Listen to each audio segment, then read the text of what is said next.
L'Afrique est l'empire des esclaves. C'est comme ça qu'ils voient l'Afrique. Pour eux, les Africains les appartiennent. Nos terres les appartiennent. Nos sous-sols les appartiennent. Ils n'ont jamais pu changer de logiciel jusqu'à aujourd'hui. Ce sont des individus qui n'ont aucune dignité, qui n'ont aucune morale. Voilà pourquoi nous avons décidé de nous révolter et de prendre le destin de nos pays en main. Mais lorsque nous avons décidé ainsi, eh bien, nous avons été approchés par certains esclaves de salon pour nous passer le message de leur maître. Dans cette vidéo, nous allons écouter le discours d'Ibrahim Traoré lors du premier sommet de l'Alliance des États du Sahel. Ça s'est déroulé samedi et j'ai été très fier de voir les choses se concrétiser. On écoute ça et on se retrouve en fin de vidéo. Camarades membres des différents gouvernements de l'AES, chers participants donc au premier sommet des chefs d'État de l'AES, bonjour. C'était un immense plaisir et un honneur de nous retrouver ici aujourd'hui. Une date bénie, une date mémorable, le 6 juillet 2024, ici à Niamey. Avant tout propos, rendons grâce à Dieu qui a permis donc que ce jour soit. Nous lui disons merci pour tout ce qu'il a pu faire pour nous jusqu'à aujourd'hui et tout ce qu'il fera pour les peuples de l'AES. Permettez-moi également de rendre hommage au peuple nigérien. Ce peuple qui a tant souffert depuis l'avènement du CNSP et qui continue de rester debout. Merci aux Nigériens qui nous ont réservé un accueil chaleureux hier lorsque nous avons foulé le sol de notre patrie ici. Vous êtes plus que des amis, vous êtes plus que des voisins, vous êtes nos frères, vous êtes nos sœurs. Parce que la fraternité va au-delà de l'amitié ou du voisinage. Nous avons le même sang qui coule dans nos veines. Dans nos veines coule le sang de ces vaillants guerriers qui ont combattu et qui ont réservé ces terres que nous appelons Mali, Burkina et Niger. Dans nos veines coule le sang de ces vaillants guerriers qui ont aidé le monde entier à se débarrasser du nazisme et de beaucoup d'autres fléaux. Dans nos veines coule le sang de ces vaillants guerriers qui ont été déportés d'Afrique vers l'Europe, l'Amérique, l'Asie ou je ne sais encore, et qui ont contribué à construire ces États pendant l'esclavage. Dans nos veines coule le sang d'hommes dignes, d'hommes robustes, d'hommes debout. Et pour cela, soyons-en fiers et soyez remerciés d'être ressortissants de l'AES. L'Afrique, ce continent qui a tant souffert et qui continue de souffrir du fait des impérialistes. Ces impérialistes n'ont qu'un seul cliché en tête. L'Afrique est l'empire des esclaves. C'est comme ça qu'ils voient l'Afrique. Pour eux, les Africains les appartiennent. Nos terres les appartiennent. Nos sous-sols les appartiennent. Ils n'ont jamais pu changer de logiciel jusqu'à aujourd'hui. C'est déplorable. Mais comment procèdent-ils? C'est malheureusement depuis donc ces années 60 où ces simulacres d'indépendance ont été donnés à l'Afrique. Ils n'ont juste fait que placer des valets locaux à la tête, selon eux, de leur sous-préfecture pour pouvoir continuer à les alimenter. Ces valets locaux que nous allons qualifier aujourd'hui d'esclaves de salon n'ont d'autre repère que de chercher à vivre comme le maître, à satisfaire le maître et à faire tout ce que le maître lui dicte. Ils volent, ils pillent nos États, amènent tout chez le maître et leur richesse est conservée chez le maître. Ils font tout pour vivre comme le maître et toujours le satisfaire. Lorsque le maître commande, ils exécutent. Savez-vous qui sont ces esclaves de salon? Eh bien, nous allons vous expliquer ce que c'est.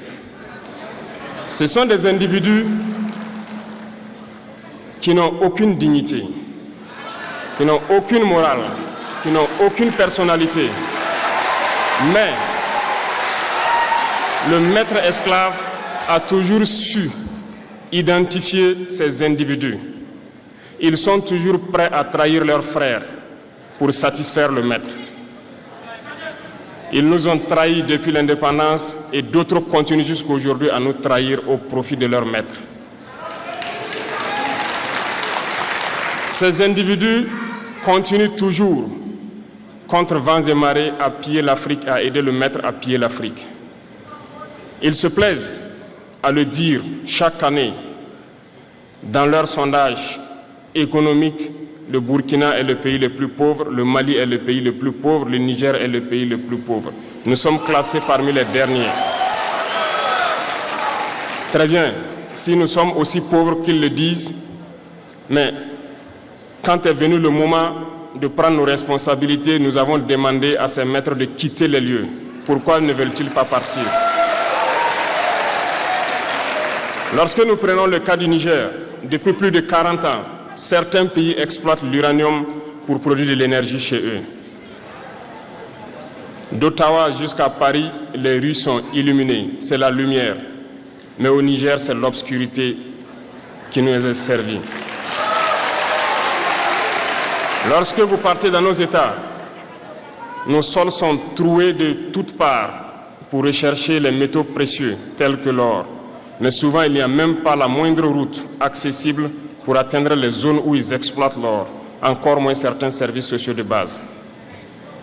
Voilà pourquoi nous avons décidé de nous révolter et de prendre le destin de nos pays en main. Il y a bien d'autres exemples, mais lorsque nous avons décidé ainsi, eh bien, nous avons été approchés par certains esclaves de salon pour nous passer le message de leur maître. Parce qu'ils avaient créé cette sorte de chaîne polymère qui se relève à la tête de nos États pour les servir. Et nous sommes venus briser la chaîne. Et c'est inconcevable pour eux. Ils nous ont donc approchés et ils nous ont demandé de rentrer dans les rangs pour faire partir de l'élite qui doit diriger l'Afrique. Parce qu'ils ont une élite formée et formatée qui doivent suivre, qui sont incrustés dans cette chaîne-là. Nous avons refusé de rentrer dans leur rang. Et dès lors, les hostilités ont commencé. Et ils ont fait fourvoyer dans nos zones plusieurs mercenaires, des formateurs. Les agents sont descendus dans le Sahel pour espérer mener des attaques barbares, lâches contre nos populations, espérer les révolter. En plus de ces attaques sur le terrain, les attaques communicationnelles, la manipulation, la désinformation battent son plein dans leur rang. Mais les peuples du Sahel ont compris et plus jamais on ne pourra les manipuler. Ils savent d'où ils viennent, ils savent ce qu'ils font et ils savent où ils partent.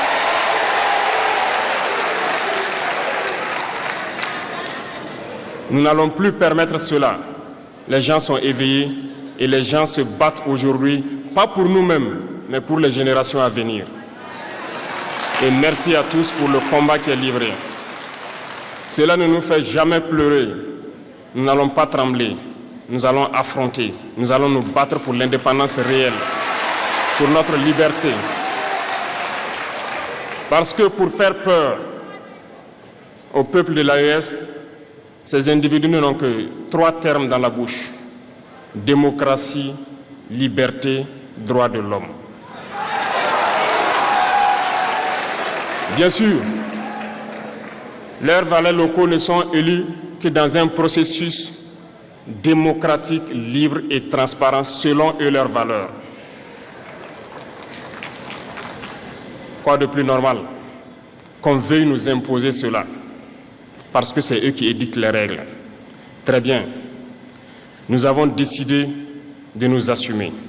Voilà pourquoi un 26 juillet 2023, lorsque le Niger a décidé de tourner la page, les esclaves de salon et leurs maîtres sont montés sur les grands chevaux. Ils ont mis leurs valets locaux en avant et ont décidé de mener une guerre contre le peuple nigérien. Nous avons donc dit, quiconque osera s'en prendre au Niger nous aura en face, parce que nous mènerons une guerre sans merci jusqu'à la dernière goutte de sang pour quiconque osera s'attaquer à nos États. Cette parole, cette décision que nous avons eue hier est d'actualité aujourd'hui et sera d'actualité demain et pour toujours. Ainsi naquit l'AES le 16 septembre 2023 dans une architecture de défense mutuelle. Mais nous avons jugé nécessaire de prolonger et d'agrandir donc l'architecture de l'AES. Ce qui nous rassemble aujourd'hui doit nous permettre d'aller sur d'autres terrains en plus de la défense, notamment les finances et l'économie, les infrastructures, la santé, l'éducation, bref, j'en passe. Je souhaite donc que ces moments soient pour nous une histoire que nous allons écrire pour l'AES, mais surtout pour l'Afrique et pour le monde entier. Que Dieu illumine tout un chacun de nous. Que Dieu nous inspire dans ces tâches qui nous sont confiées. Et surtout, que lorsque nous faisons tous nos travaux, que nous ayons en tête une seule chose, l'intérêt suprême de nos populations. Sur ce, nous prions encore une fois de plus, bon Dieu, qu'il nous accompagne tous dans nos différentes tâches, qu'il protège nos combattants qui, grâce à eux, nous permettent d'être assis ici et d'échanger autour de l'avenir de nos États. Soyez donc remerciés une fois de plus, peuple nigérien. Soyez unis et solidaires, peuple de l'AES, la patrie ou la mort. Voilà, dites-moi ce que vous en pensez. Personnellement, je suis très fier. Je suis très admiratif de leur combat. Je suis très admiratif de voir la façon dont ils sont en train d'évoluer. Ça fait extrêmement plaisir. D'autant plus qu'on se rappelle qu'il y a quelques mois encore, si vous vous souvenez, durant la même période de 2023, on avait l'impression que c'était le désordre absolu, que les choses allaient être particulièrement difficiles. Et elles l'ont été. Les choses ont été particulièrement difficiles pour eux. Mais petit à petit, ils avancent. Ils sont résilients. Ils apprennent à résister aux différentes tumultudes que d'innombrables ennemis mettent sur leur chemin. Comment ne pas être fier de ça? Voilà, c'est bien, c'est à encourager, c'est à partager. Il faudrait que tous les Africains regardent ce que ces gens sont en train de faire. C'est impressionnant, c'est beau et c'est ce qu'on attend depuis tellement longtemps. De votre côté, dites-moi ce que vous en pensez et on se retrouve dans une prochaine vidéo.